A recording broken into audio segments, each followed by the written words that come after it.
Collectif départemental pour une paix juste et durable. Merci à vous, chers amis et camarades, d'être venus encore une fois soutenir la lutte du peuple palestinien et dénoncer le génocide à Gaza et les crimes d'Israël.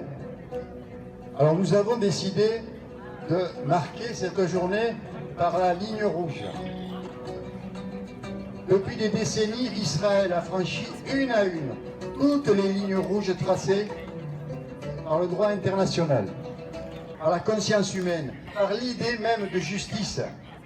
La première ligne rouge fut l'occupation militaire. Depuis 1967, l'occupation de la Cisjordanie, de Jérusalem-Est et du plateau du Golan constitue une violation flagrante du droit international.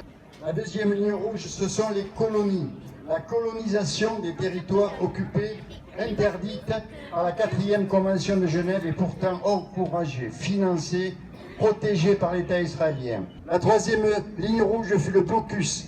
Gaza, depuis près de 18 ans, est une prison à ciel ouvert. Le blocus terrestre, maritime et aérien punit collectivement les 2 millions de personnes.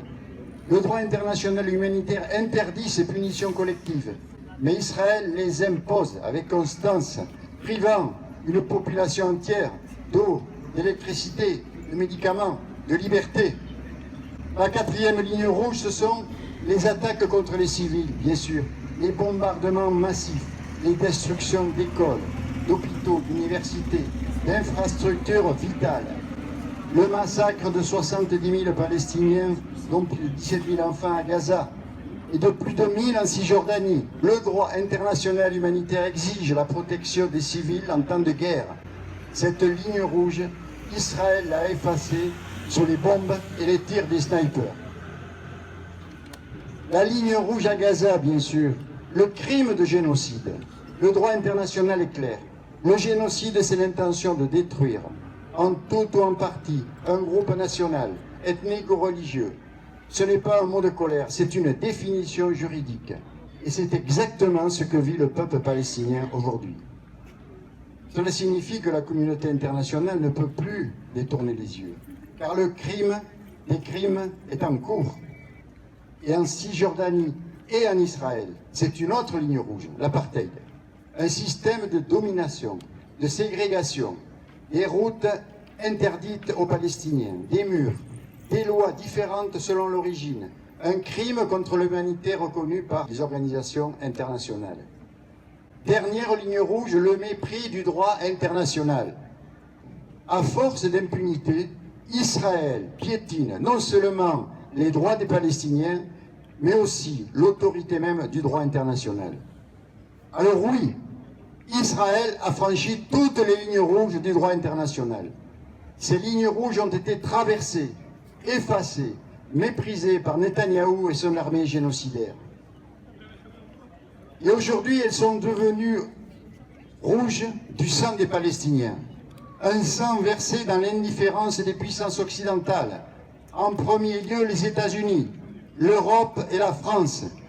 Un sang qui crie justice. Un sang qui nous rappelle que le silence est une complicité. Mais il reste une ligne qu'aucune puissance ne pourra franchir. Celle de la résistance du peuple palestinien. Celle de la dignité humaine qui ne meurt jamais, celle du droit qui tôt ou tard s'imposera à la force, celle de la justice, de la solidarité et de la liberté pour la Palestine. Merci.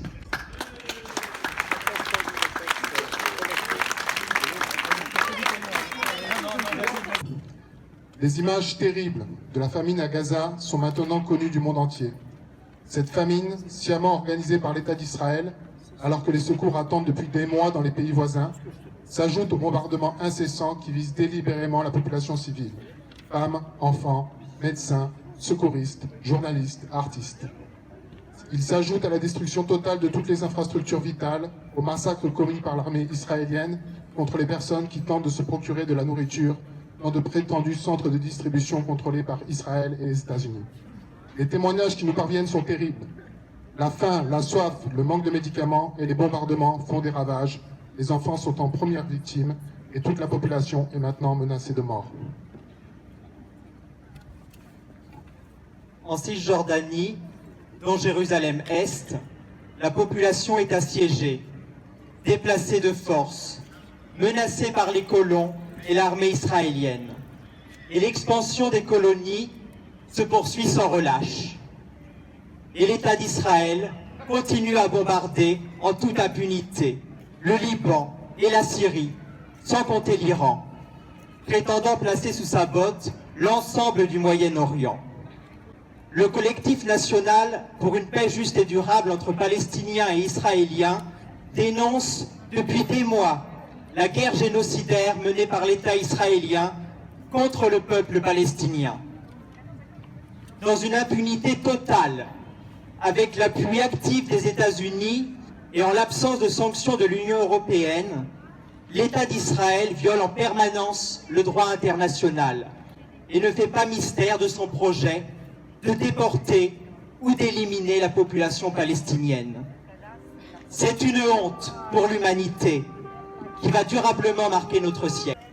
Le président de la République a officiellement annoncé que la France allait reconnaître en septembre l'État de Palestine.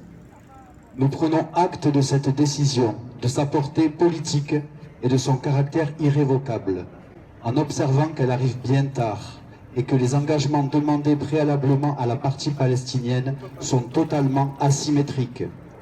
Cette reconnaissance n'aura de sens que dans le cadre du droit à l'autodétermination du peuple palestinien. L'urgence aujourd'hui est de sauver le peuple palestinien des massacres et de la famine. Face à un génocide, il faut des actes. Tout de suite, nous appelons toute la population à se mobiliser en masse pour exiger la réouverture immédiate et massive à l'aide humanitaire à Gaza, sous le contrôle de l'ONU et des ONG internationales, et l'accès de Gaza aux soignants et aux journalistes internationaux. La conclusion d'un cessez-le-feu immédiat et durable à Gaza. L'arrêt par la France de toute coopération militaire et de toute livraison d'armes. Nous exigeons la suspension de l'accord d'association entre l'Union européenne et Israël. Le collectif départemental a décidé de marquer cette manifestation de rentrée en dénonçant toutes les lignes rouges qu'a franchi Israël dans le génocide de Gaza. Et pour symboliser tout le sang versé par les innocents, femmes, enfants, vieillards, ainsi que tous les humanitaires, les médecins et les journalistes qui ont été assassinés impunément par Israël.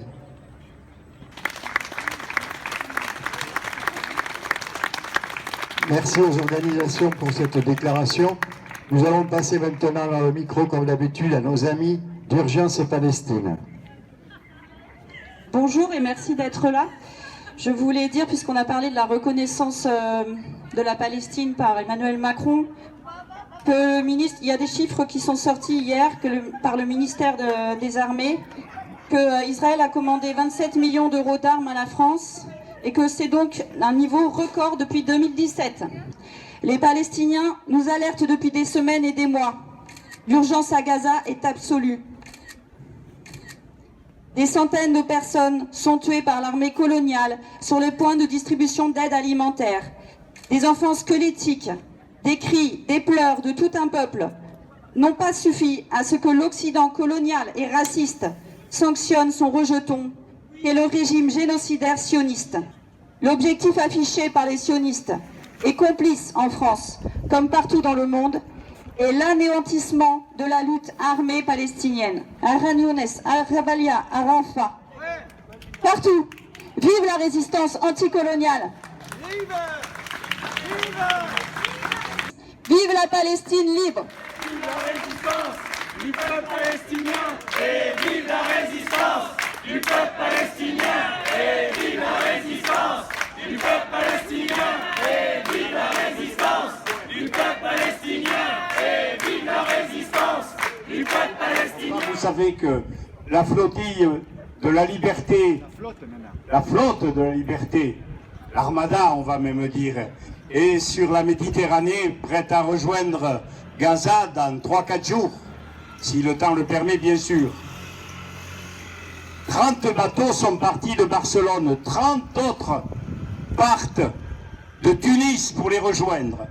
Ça ne sera pas moins de 60 bateaux qui vont se présenter devant Gaza. Que va faire Israël? Que va faire Israël? Est-ce qu'ils vont tirer sur tous les bateaux? Est-ce qu'ils vont tous les arraisonner? Non, c'est pas possible. Des bateaux vont arriver à Gaza. Et ça sera une grande victoire. Vous avez vu dans les informations il y a 48 heures comment le peuple basque a arrêté la Vuelta, le Tour. Comment ils se sont précipités avec des banderoles et des drapeaux. Le samedi 20 septembre a lieu à Hendaye la fin d'une marche qui aura déjà duré 10 jours au Pays Basque Sud. Cette marche va se terminer par une marche depuis la frontière franco-espagnole sur le pont jusqu'à la mer. Ce sont nos amis basques qui ont initié ce mouvement.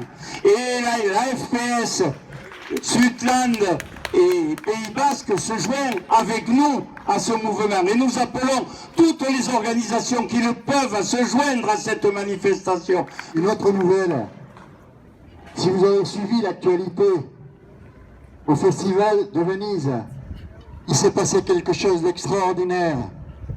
Le film La Voix de Imre Rajab a bouleversé le Festival de Venise, qu'il a ovationné debout pendant 25 minutes. C'est des choses qu'on n'avait jamais vues. L'histoire de ce film, c'est l'histoire d'une famille palestinienne qui sortait de Gaza, qui a été arrêtée par un tank devant. Le tank qui a tiré, il a démoli les 3 quarts de la voiture. Il y a eu 4 morts, les parents. Il restait 2 jeunes filles, une de 17 ans et une petite de 5 ans. Celle de 17 ans a appelé les secours. Les secours sont arrivés. Ils ont tiré sur les secours.